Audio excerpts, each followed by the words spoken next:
Night.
Hello, everyone, and welcome to Horrornightoasis, a radio show where we discuss the latest movies and news from the world of horror. Joining me tonight, as always, is my co-host, Ian. Ian, are you there? I am here. Barely, I take it. Yeah. One of those Pretty days, much. one of those weeks. Indeed. But, tonight's show we kind of had a few things planned, but things just kind of fell through. We kind of started a little bit late, and we just decided to, in a sense, wing it and change it up a little bit. But sometimes you take things as they come, and that's what we're going to do tonight. We're just going to take an easy, laid-back show because we wanted to do like a double episode, 2 films, and it's just one of those nights where it's just best. Maybe we'll save that up for our next show. But nonetheless, we are continuing on our Monsters Day marathon. It has been a intriguing, that's always the word, intriguing or interesting marathon so far. And of course, we got another one planned for tonight, which, again, going back and looking at it, I kind of knew where this one was going to go based off the poster. And it's just like it screamed ripoff. Of course, we'll get into it, but that's what the poster and the synopsis of the film. And I was a little right, but it's still, we'll get into it. And our film is Mortal Game. This is, again, another one that scared me because when the distribution film company that put it out was Uncorked, and we've had some doozy films from Uncorked over the years, and that one's like, again, like Champ Dog comes up, and then like Uncorked, that's the other one. It's like, oh boy, Uncorked. We're ITN. Those are the three. We're like, oh boy, where are we at in this? And luckily, I will say this is one of the better Uncorked releases. But we'll get into it. Mortal Game takes place. There's this island in the middle, basically in the middle of nowhere, and there is a bounty on some creatures or monsters or whatever. Just there's a bounty for these hunters or marksmen to go and claim the bounty because there's a pretty hefty, monumental money gang to it. And so we start off with a text crawl where it's like there's an island, there's a cash reward, many hunters go there, none come back, basically. And then we're thrust into our line of characters, which we have Murphy, which technically he's the leader of the group. And then we have Bailey and Jesse and Charlie. And they're all there to, Charlie's the cameraman. He's like taking pictures and photographs and trying to help out that way. He's sort of the coward of the group in a sense, where he's just kind of like don't want any part to deal with anything. And he's trying to, take it as easy as possible, not get in, behind enemy lines in a sense, basically, where he's just like he wants to keep void of any confrontation, but he's just thrust into it haphazardly. And then we have Bailey and Jesse, and there's like a backstory to Jesse that involves her as a child that comes in through flashbacks as the film progresses. With I'm assuming it's her brother. I guess I don't know. They don't really give you that much information on the flashbacks of her character, whether it's a brother or father. It looks like it could be either or. I have no idea, but they don't. They just said somebody related to her happened to be on this island too. So that's kind of like her justification for going to the island in this ragtag group of people. And then Alexander, he's I mean, I have to say he's like basically the Jesse Ventura of the group because it's a Predator ripoff in a sense. Yeah. And he's sort of like the gung ho type of character where he's just ready to kill something and take the reward, and just he wants to get he just wants to kill basically. And they're all there. They meet up with another hunter, and something happened to his group. Again, he's fodder. He doesn't really come up too much later on. It's just basically our central group of characters.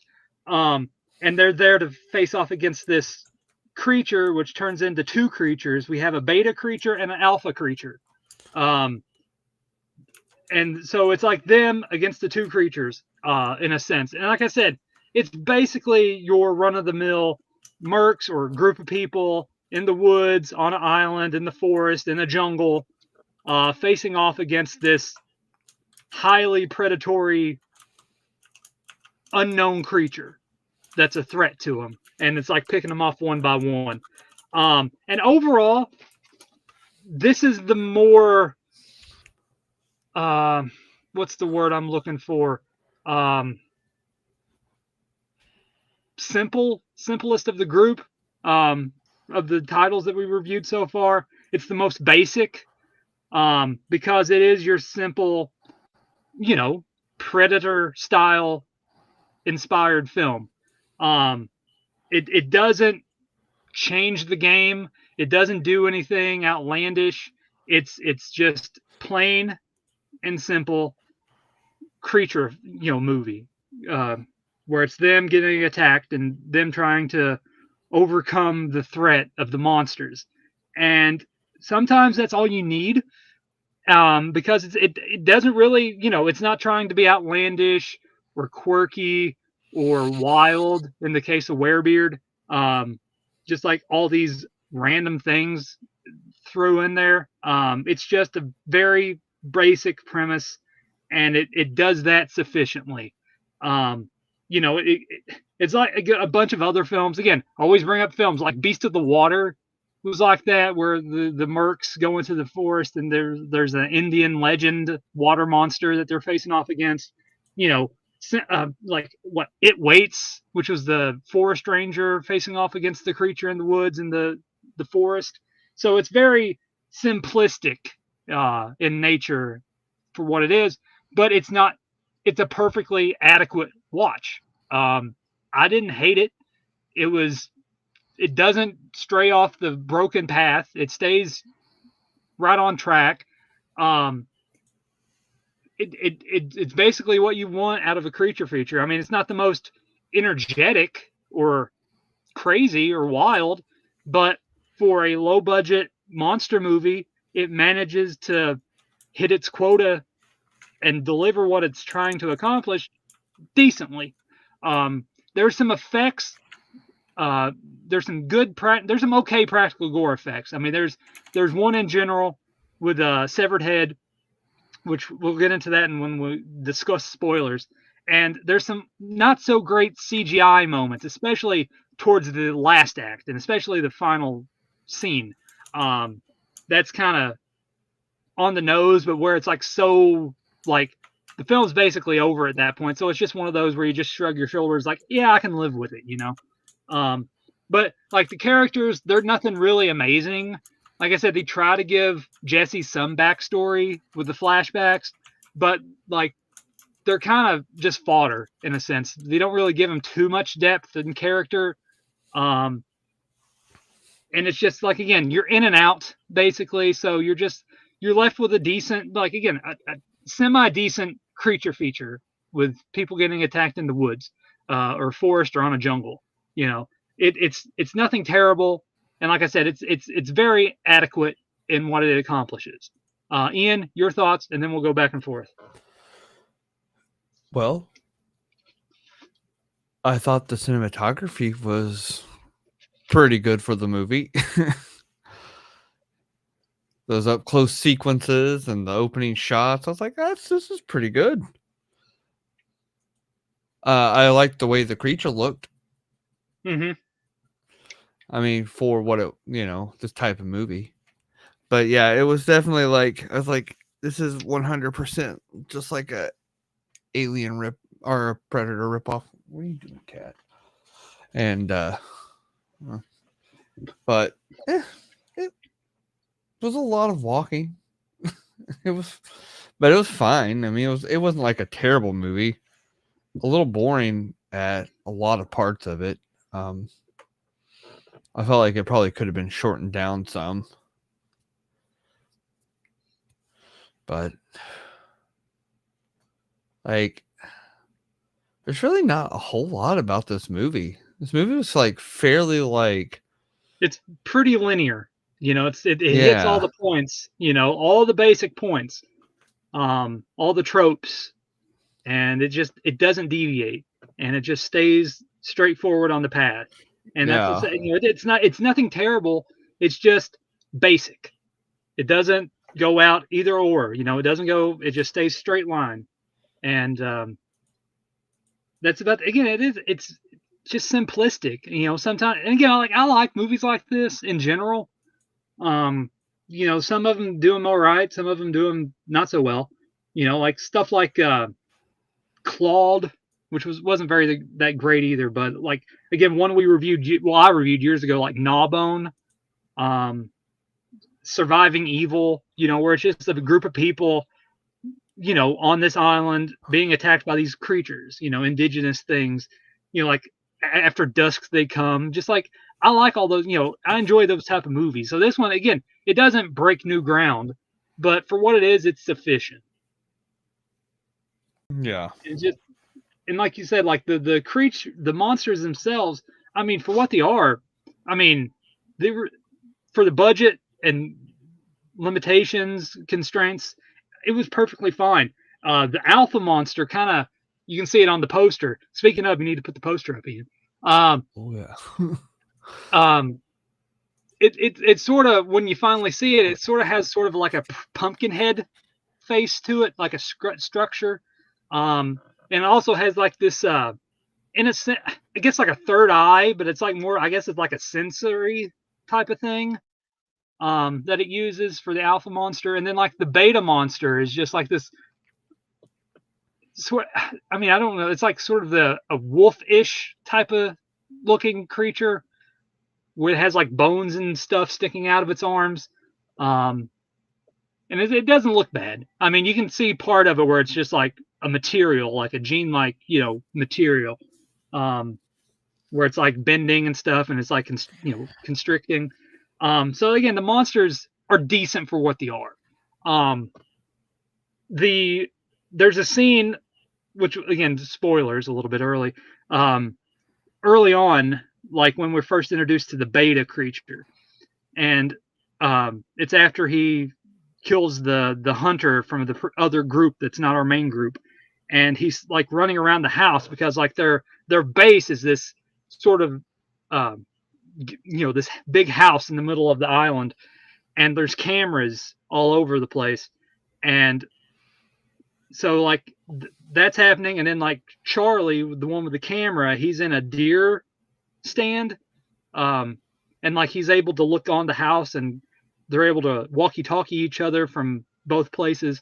And like the beta monster's like running past the camera because they have the setup on screen that has like the 3 different cameras, and like he's running back and forth, and like he's playing with our main group, and like holding the severed head up close to the camera, and then like the windows are boarded up, and he's like holding the severed head in the windows, and like he's like doing all this stuff outside. And I thought that was filmed well, and it was like the close quarters contained moments like that, and especially later on with the alpha creature in the house as well. I thought it was better when it was contained, because there was like a little bit more of a threat, where it was just like tension in a sense with the characters, and just like making like interesting moments.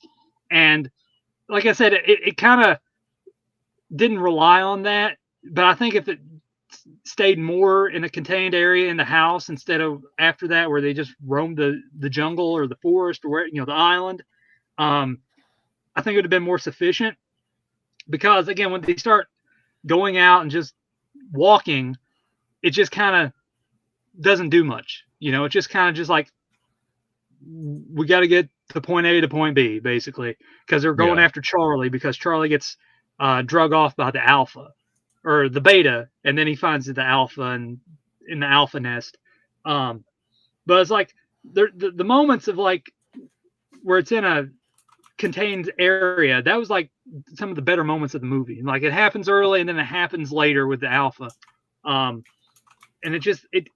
those moments were like probably the best paced moments of the film, where it kept something interesting happening. And I like the way that the beta creature was doing its, doing its thing and playing with them, playing with its game. And then of course later on with the alpha, and like you learn that it's sort of, it collects things, and like again, there's like severed bodies and skeletons like strung out through the jungle area, and like he's basically, again, as in like Predator, he's just keeping like severed heads as trophies, basically, and just, there's like moments of that was fine. And again, sort of again later on when they're towards the end, when they're going off against the alpha in the lair of the alpha, and like that stuff was good too, because like they're trying to hook it up, and they get it with an arrow, and it's like can't move, and like there's like moments there where they're all it's very contained and claustrophobic, and like you have the close-ups of the monster, and the one character's laughing, I think her name's Carrie, and then like Jesse's trying to fend him off with the flare, and then Alexander, he's like doing his thing. There's like a lot of cool moments, and again some decent okay practical effects too, but like again there, as Ian said, there's a lot of portions where it doesn't keep that pace up, and it just kind of hurts it. But it's just like, it's like a what am I thinking of? It's like cookie dough ice cream. You want more of the good bits, but you're just getting plain the vanilla basically. And but yeah, like I said, it wasn't terrible. It was fine. But it's just like, again, if you've seen half the movies that I've discussed and, mentioned that it's similar to, of course, Predator, but again, like the Animal is another one that's similar, where it's like people in the woods fighting off against some, a creature, A Dark Path, stuff like that, where it's just like people in the woods getting attacked by a monster. But again, the monster moments are decent. They could have been paced better, but the moments they're in are, tense, for lack of a better term, where like they do a good job in those moments, and they're having fun with it. And the alpha monster's sort of vicious, especially later in, the lair moment where like Jesse's laughing and he's trying to get at Carrie, not Carrie's the one's laughing, and he's trying to get at Jesse, and then like he turns around and just slashes the hell out of out of Carrie's face, like, oh, you think you're smarter than me, I'm gonna one up you. So there's some fun moments like that where it's like, okay, it's a intriguing little creature feature. There's some viciousness to his monster abilities, but yeah, it's just very plain and simplistic. And again, it's nothing amazing. Like I said, it's not amazing. but it's adequate, and it's a fine watch. If you like your monster movies, nothing out of the ordinary. It's serviceable. Yeah. Yeah. I mean, this movie, it had a lot going for it and a lot going against it. Like, I think it was just like really well done in a lot of spots, but the pacing is just all over the place. And I get it. They don't want it to be they don't want it to like be over too quick, and they want to build like ambience and tension. Suspense. Yeah. Yeah. But at the same time, I'm like, there's too much of nothing happening in a lot of parts of this movie. Like, the tension gets lost when you're like, okay, we've literally just been in the woods for 5 minutes of nothing happening. Nothing like good plot wise, nothing. It's just walking and scenic shots. And I'm like, okay. Especially like toward the beginning of the film, like I was finding myself hard to keep focused after the first little bit. I'm like, man, it's like this. I mean, the camera they used was fantastic. It was really well shot. The sound was pretty good on it. Mm-hmm. The characters gave it their all, like the actors. I thought they did a pretty good job. It's just, I don't know. It just felt like everything was just like going really well at one moment, and it's like, okay, all right, we're finally here. It was a nice little, it was a build up, a bit slow. We're finally here, and then it kind of drops off again. It's like a roller coaster that like goes up and down, and like, oh yeah, it gets really exciting, but then it just like flatlines for a little bit, and then there's another little hump, and it just smooth ride though. It's a smooth ride. It's just not a lot going on. Yeah. When they could have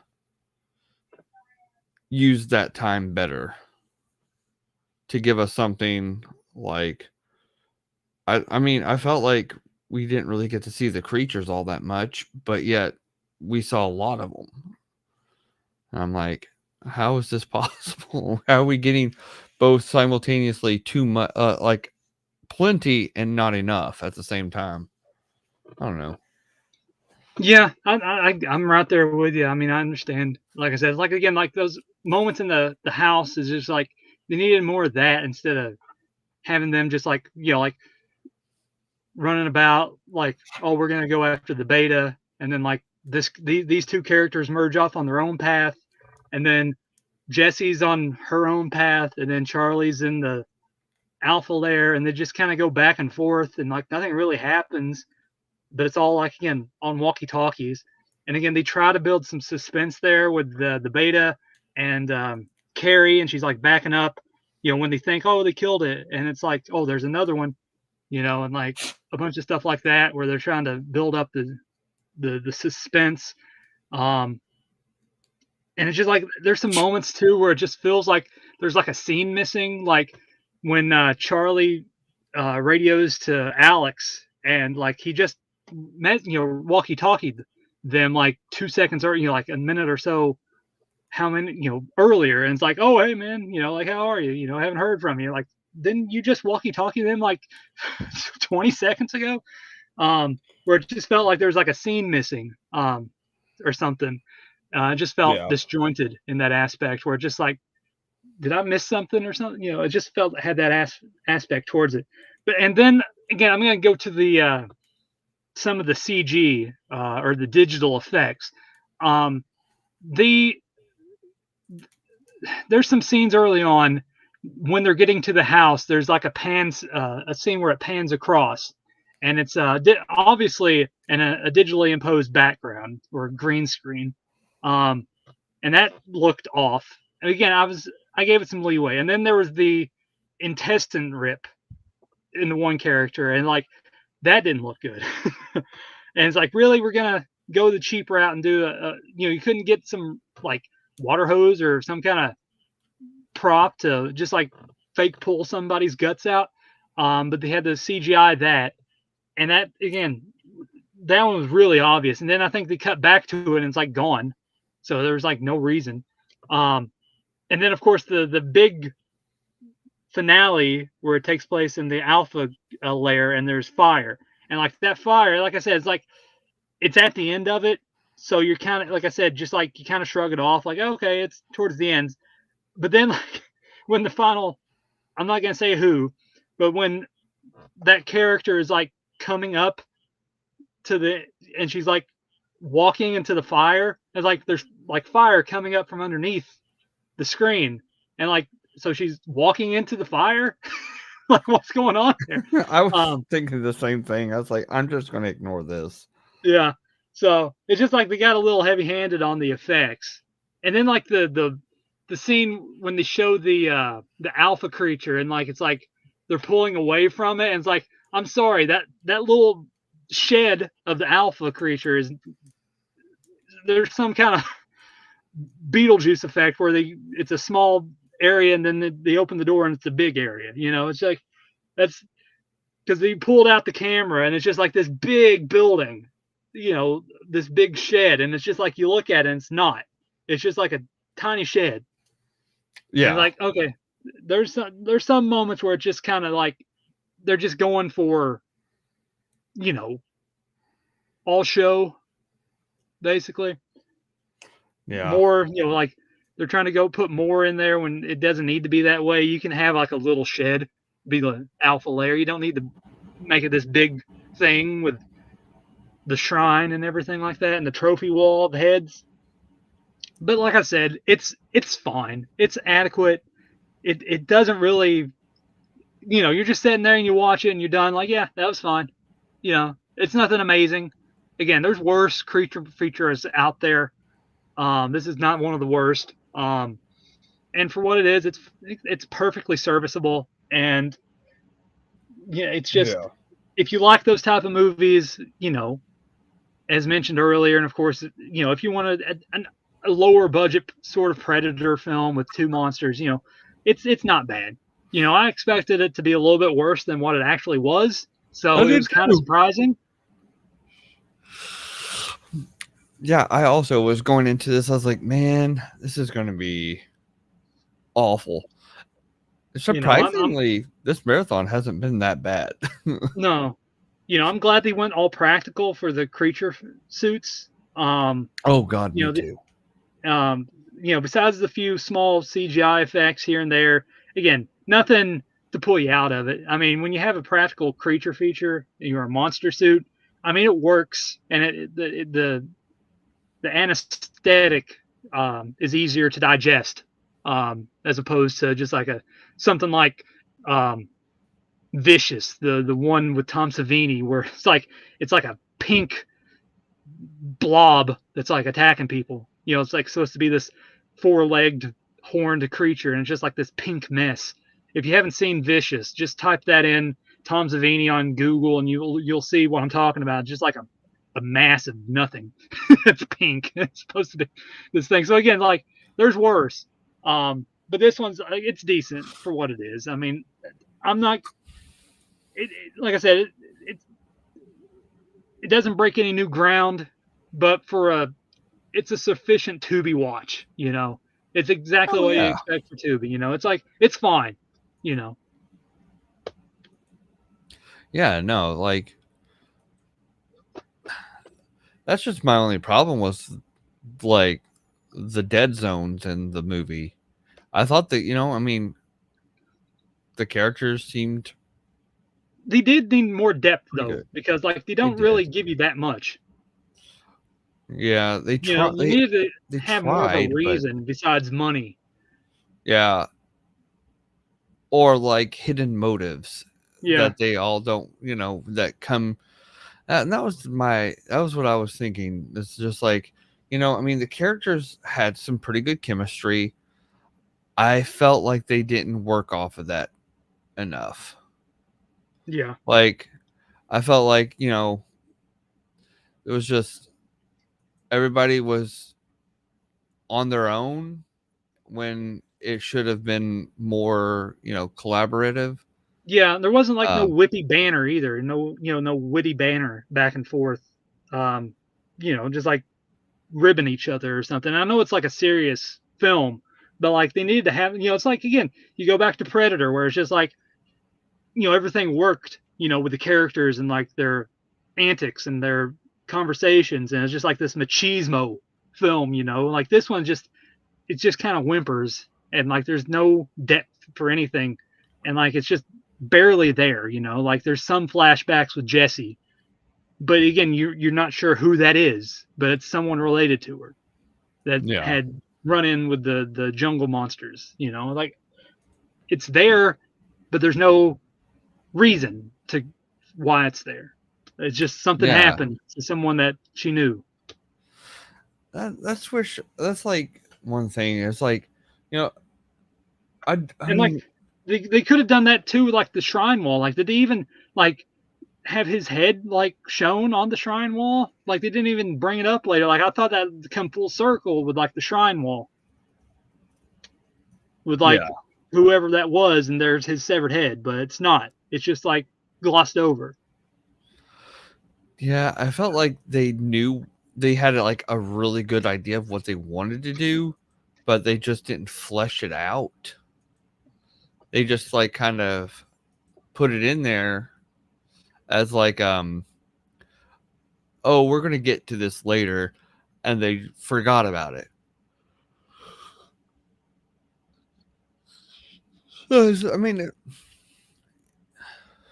mean, like what we always say, we have to pick this movie apart, uh, to the small details, because once you start thinking about it, you're like, oh yeah.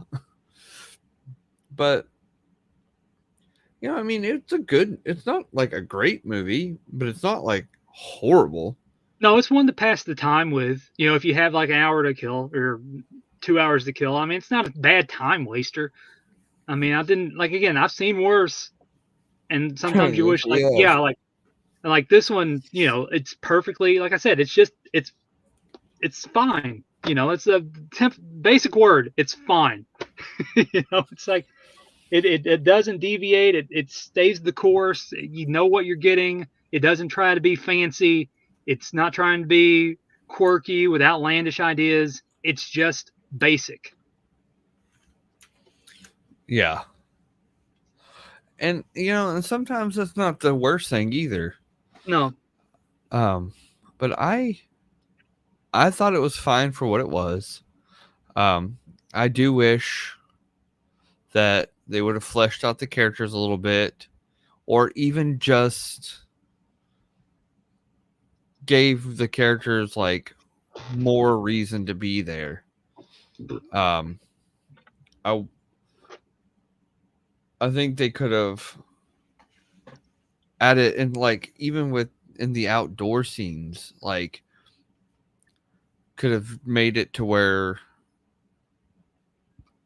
you know give us more than just a pretty scene, pretty scenery, in the background and all that.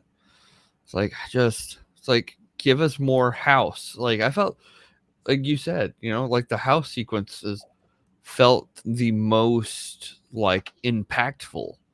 And it's like, okay, here's a bunch of stuff going on. Like, I mean, they're obviously intelligent. They could trap and set up traps and kind of like play psychological warfare. Why were they having difficulty outside? Like, I just, I don't know. I just like kept being pulled in and pulled out of it. But Yeah, that's basically, again, it just, yeah, it was like, again, it's a sufficient watch, but I feel like we're going around in circles now, and when that happens, I think it's time we call it a show.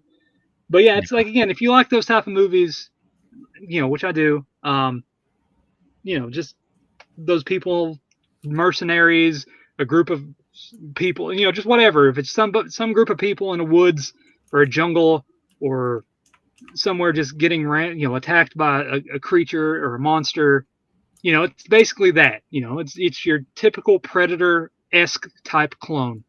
But the banter is not there. The characters are pretty flat. They don't give any dimension to any of the characters. There's some good, like I said, there's some okay moments when it's claustrophobic in the house scenes. The monsters aren't bad, but there's really not a lot to really sink your nails into, and it's just your basic monster movie, and it doesn't stray far from the path. So yeah, it's not a bad watch. It's a decent watch. Not the best, but it's sufficient in what it achieves. So with that, Ian, as always, it's great talking with you, and we will probably be likewise. finishing off this marathon coming up, and I'm looking forward to it, because always interesting to see what the next film brings. So with that, I appreciate everyone for listening, and we will see you next time on Horror Night Oasis. Good night.